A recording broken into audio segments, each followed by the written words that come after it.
Madam President, Mr. Secretary General, world leaders, ambassadors, and distinguished delegates, 1 year ago I stood before you for the first time in this grand hall. I addressed the threats facing our world, and I presented a vision to achieve a brighter future for all of humanity. Today I stand before the United Nations General Assembly to share the extraordinary progress we've made. In less than 2 years, my administration has accomplished more than almost any administration in the history of our country. America's so true.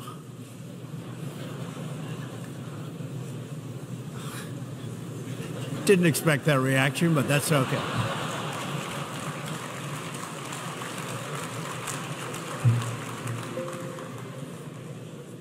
America's economy is booming like never before. Since my election, we've added $10 trillion in wealth.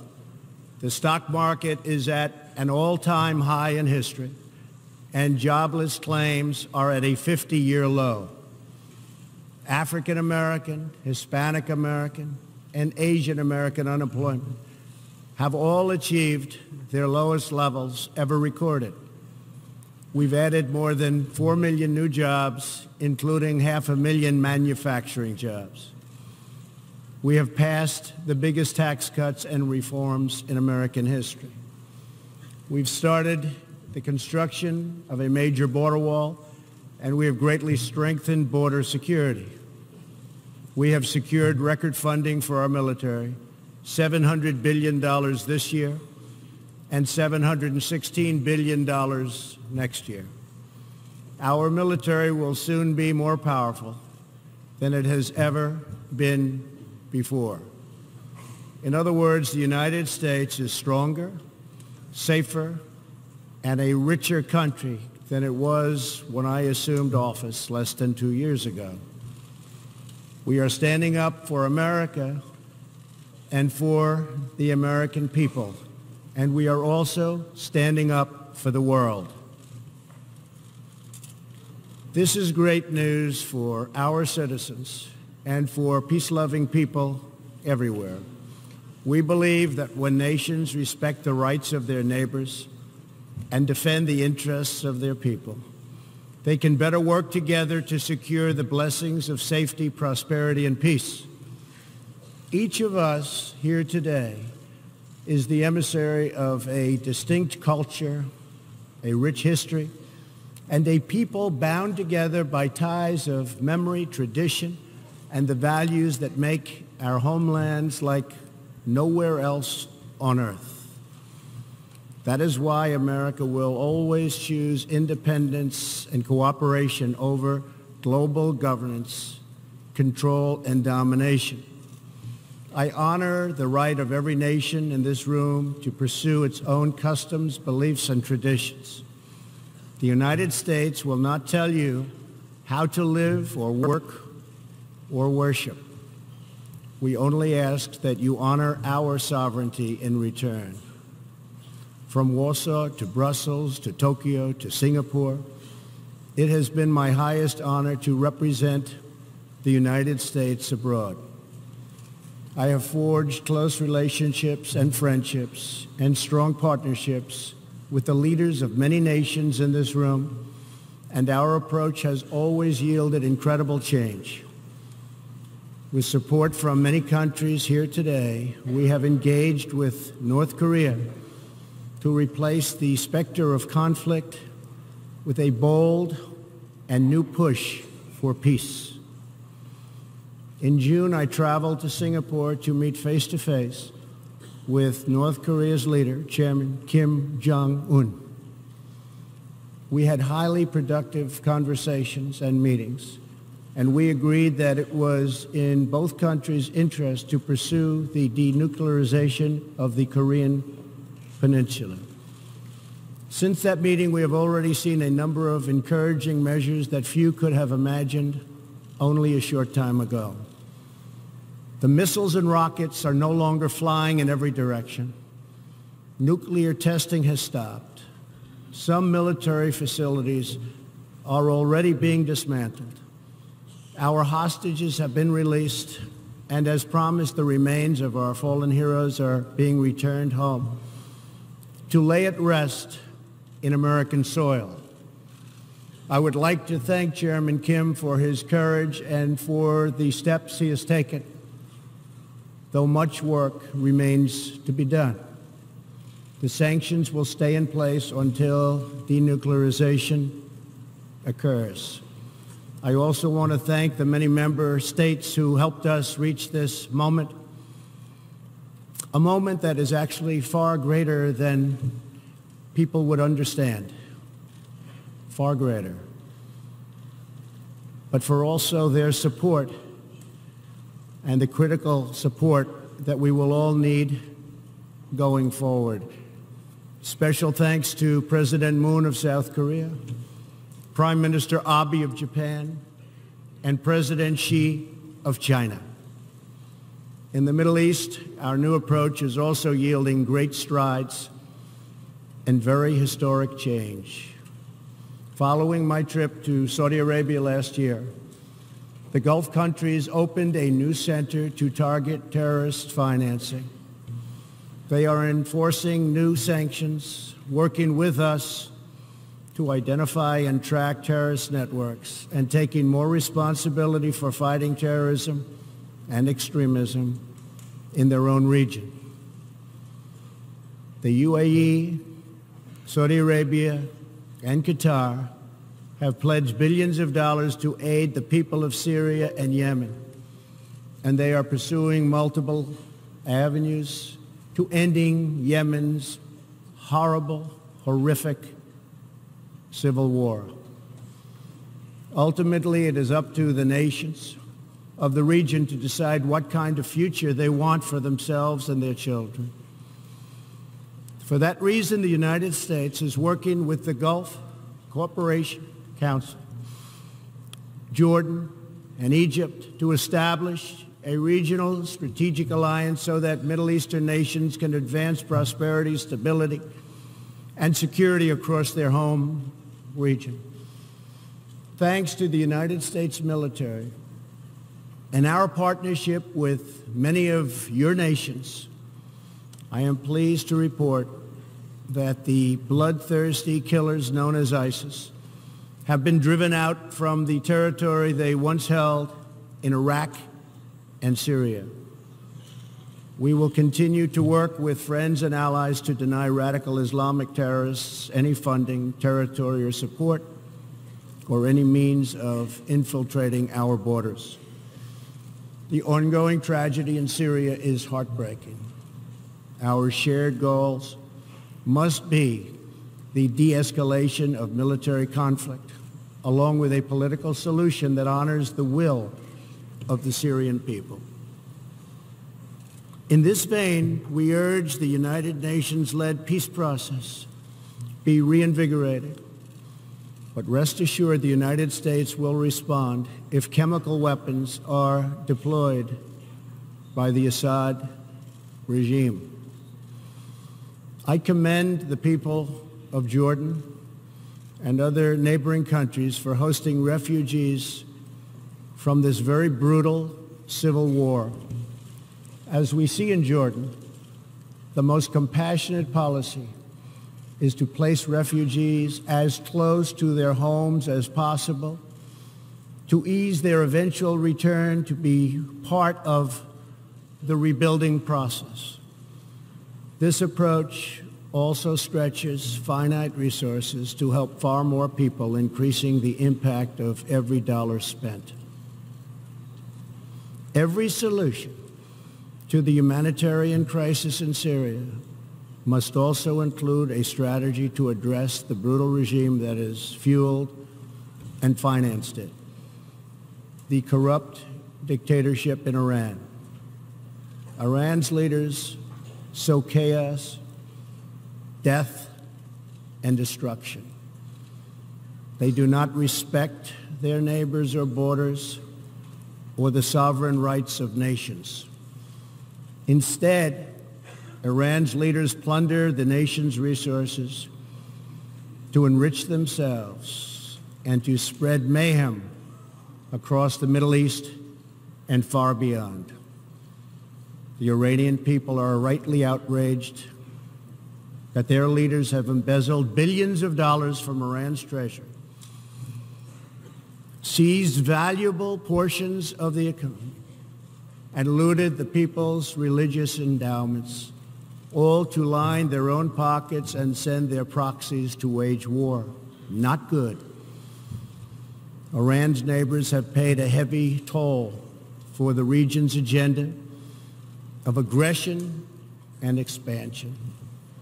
That is why so many countries in the Middle East strongly supported my decision to withdraw the United States from the horrible 2015 Iran nuclear deal and reimpose nuclear sanctions. The Iran deal was a windfall for Iran's leaders. In the years since the deal was reached, Iran's military budget grew nearly 40%. The dictatorship used the funds to build nuclear-capable missiles, increase internal repression, finance terrorism, and fund havoc and slaughter in Syria and Yemen. The United States has launched a campaign of economic pressure to deny the regime the funds it needs to advance its bloody agenda. Last month, we began reimposing hard-hitting nuclear sanctions that have been lifted under the Iran deal. Additional sanctions will resume November 5th, and more will follow. And we are working with countries that import Iranian crude oil to cut their purchases substantially. We cannot allow the world's leading sponsor of terrorism to possess the planet's most dangerous weapons. We cannot allow a regime that chants death to America and that threatens Israel with annihilation to possess the means to deliver a nuclear warhead to any city on earth. Just can't do it. We ask all nations to isolate Iran's regime as long as its aggression continues. And we ask all nations to support Iran's people as they struggle to reclaim their religious and righteous destiny. This year, we also took another significant step forward in the Middle East in recognition of every sovereign state to determine its own capital. I moved the U.S. Embassy in Israel to Jerusalem. The United States is committed to a future of peace and stability in the region, including peace between the Israelis and the Palestinians. That aim is advanced, not harmed, by acknowledging the obvious facts. America's policy of principled realism means we will not be held hostage to old dogmas, discredited ideologies, and so-called experts who have been proven wrong over the years, time and time again.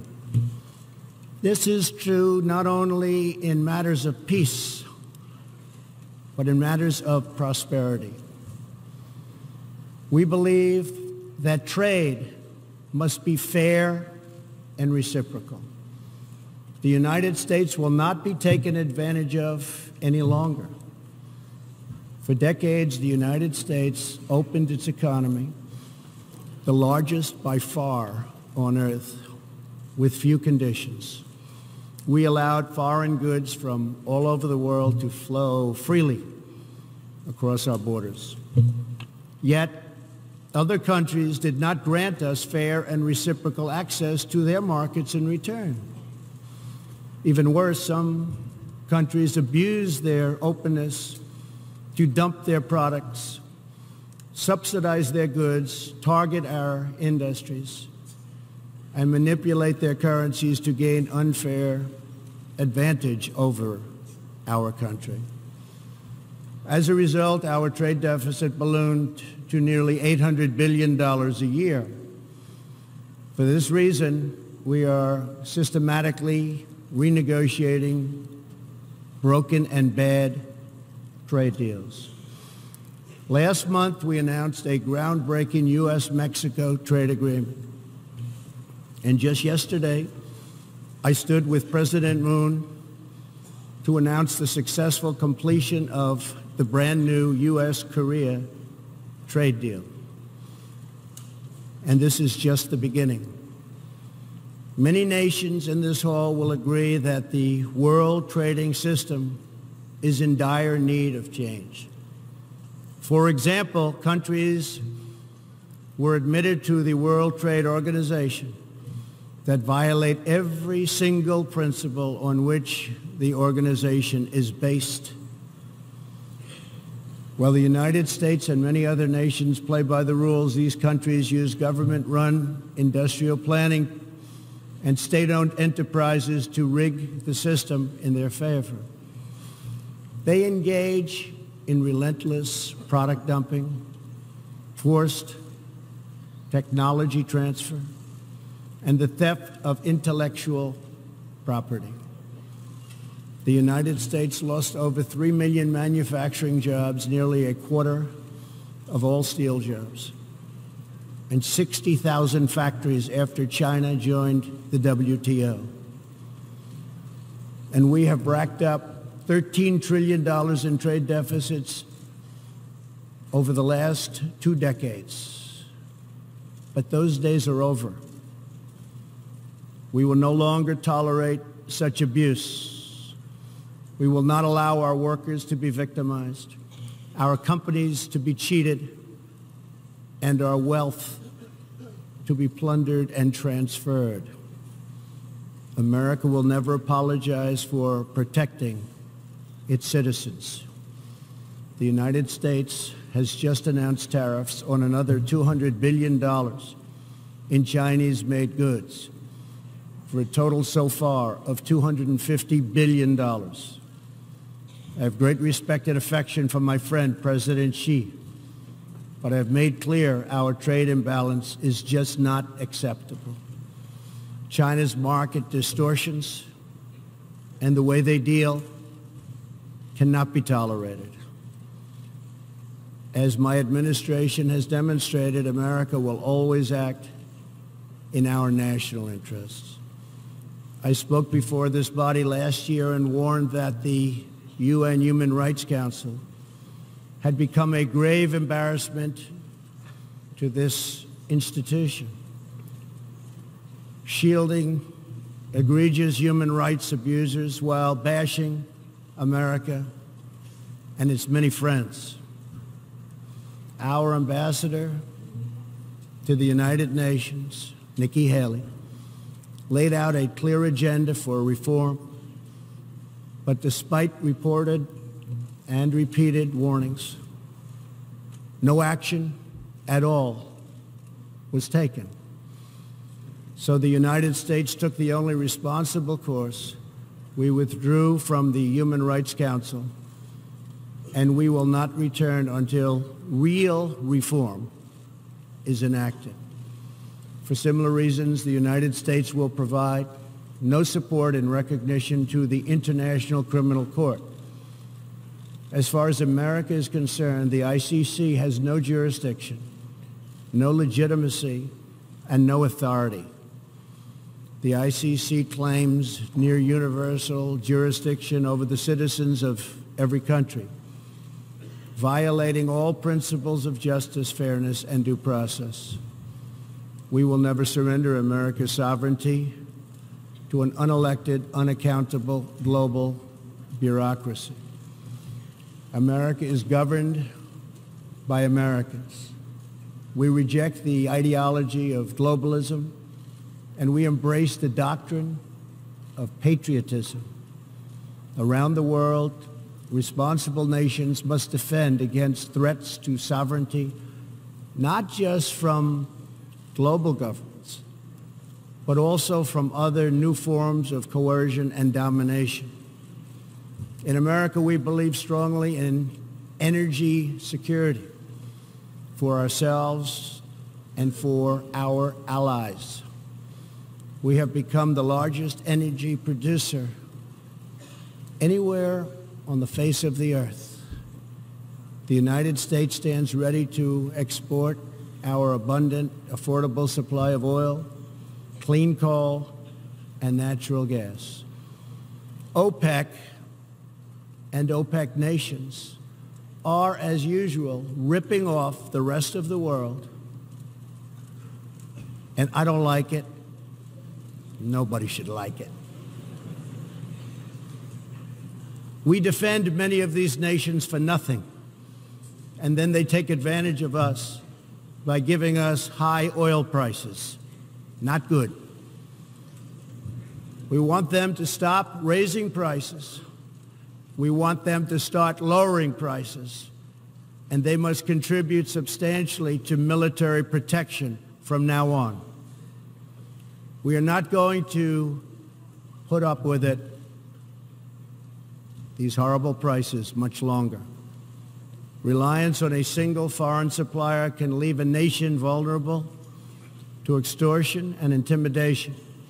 That is why we congratulate European states such as Poland for leading the construction of a Baltic pipeline so that nations are not dependent on Russia to meet their energy needs. Germany will become totally dependent on Russian energy if it does not immediately change course. Here in the Western Hemisphere, we are committed to maintaining our independence from the encroachment of expansionist foreign powers. It has been the formal policy of our country since President Monroe that we reject the interference of foreign nations in this hemisphere and in our own affairs. The United States has recently strengthened our laws to better screen foreign investments in our country for national security threats. And we welcome cooperation with countries in this region and around the world that wish to do the same. You need to do it for your own protection. The United States is also working with partners in Latin America to confront threats to sovereignty from uncontrolled migration. Tolerance for human struggling and human smuggling and trafficking is not humane. It's a horrible thing that's going on at levels that nobody has ever seen before. It's very, very cruel. Illegal immigration funds, criminal networks, ruthless gangs, and the flow of deadly drugs. Illegal immigration exploits vulnerable populations, hurts hardworking citizens, and has produced a vicious cycle of crime, violence, and poverty. Only by upholding national borders, destroying criminal gangs, can we break this cycle and establish a real foundation for prosperity. We recognize the right of every nation in this room to set its own immigration policy in accordance with its national interests, just as we ask other countries to respect our own right to do the same, which we are doing.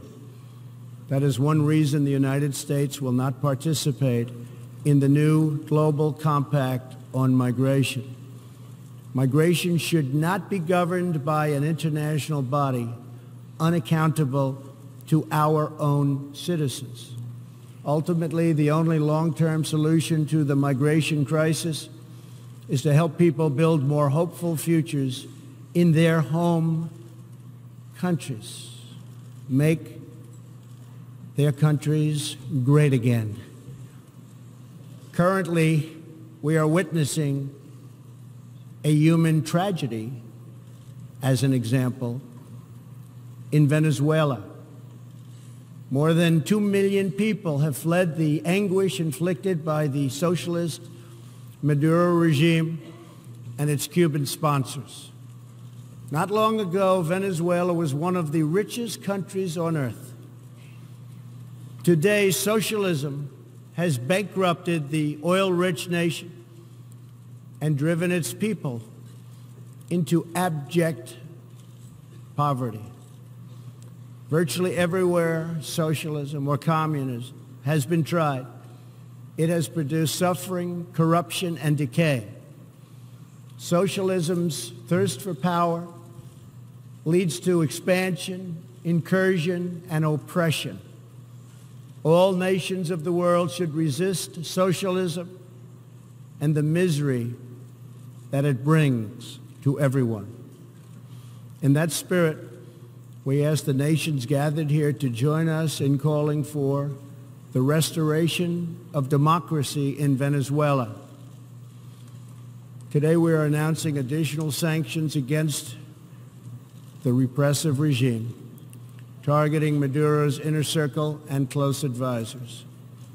We are grateful for all of the work the United Nations does around the world to help people build better lives for themselves and their families. The United States is the world's largest giver in the world by far of foreign aid, but few give anything to us. That is why we are taking a hard look at U.S. foreign assistance that will be headed up by Secretary of State Mike Pompeo. We will examine what is working, what is not working, and whether the countries who receive our dollars and our protection also have our interests at heart. Moving forward, we are only going to give foreign aid to those who respect us and, frankly, are our friends. And we expect other countries to pay their fair share for the cost of their defense. The United States is committed to making the United Nations more effective and accountable. I have said many times that the United Nations has unlimited potential. As part of our reform effort, I have told our negotiators that the United States will not pay more than 25% of the UN peacekeeping budget. This will encourage other countries to step up, get involved, and also share in this very large burden. And we are working to shift more of our funding from assessed contributions to voluntary so that we can target American resources to the programs with the best record of success. Only when each of us does our part and contributes our share can we realize the UN's highest aspirations. We must pursue peace without fear, hope without despair, and security without apology. Looking around this hall where so much history has transpired, we think of the many before us who have come here to address the challenges of their nations and of their times. And our thoughts turn to the same question that ran through all their speeches and resolutions, through every word and every hope. It is the question of what kind of world will we leave for our children, and what kind of nations they will inherit. The dreams that fill this hall today are as diverse as the people who have stood at this podium, and as varied as the countries represented right here in this body are. It really is something. It really is great, great history. There is India, a free society, over 1 billion people, successfully lifting countless millions out of poverty and into the middle class. There is Saudi Arabia, where King Salman and the Crown Prince are pursuing bold new reforms. There is Israel, proudly celebrating its 70th anniversary as a thriving democracy in the Holy Land. In Poland, the great people are standing up for their independence, their security, and their sovereignty. Many countries are pursuing their own unique visions, building their own hopeful futures, and chasing their own wonderful dreams of destiny, of legacy, and of a home. The whole world is richer.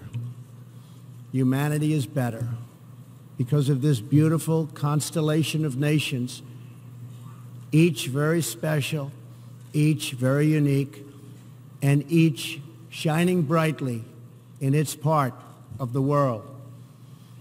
In each one, we see awesome promise of a people bound together by a shared past and working toward a common future. As for Americans, we know what kind of future we want for ourselves. We know what kind of a nation America must always be. In America, we believe in the majesty of freedom and the dignity of the individual. We believe in self-government and the rule of law. And we prize the culture that sustains our liberty, a culture built on strong families, deep faith, and fierce independence. We celebrate our heroes. We treasure our traditions. And above all, we love our country.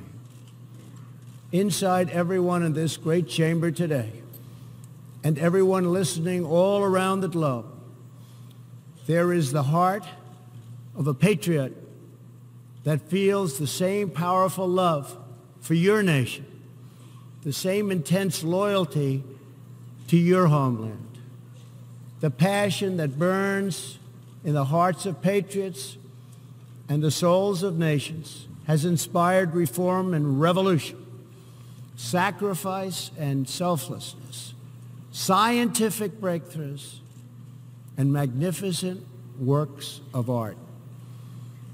Our task is not to erase it, but to embrace it, to build with it, to draw on its ancient wisdom, and to find within it the will to make our nations greater, our region safer, and the world better. To unleash this incredible potential in our people, we must defend the foundations that make it all possible.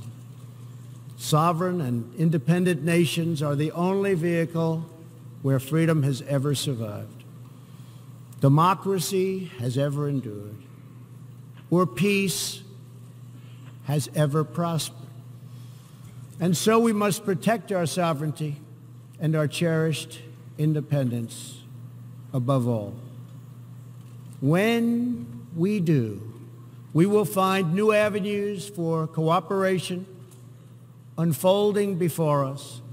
We will find new passion for peacemaking rising within us. We will find new purpose, new resolve, and new spirit flourishing all around us and making this a more beautiful world in which to live. So together, let us choose a future of patriotism, prosperity, and pride. Let us choose peace and freedom over domination and defeat. And let us come here to this place to stand for our people and their nations, forever strong, forever sovereign, forever just, and forever thankful for the grace and the goodness and the glory of God. Thank you, God bless you, and God bless the nations of the world. Thank you.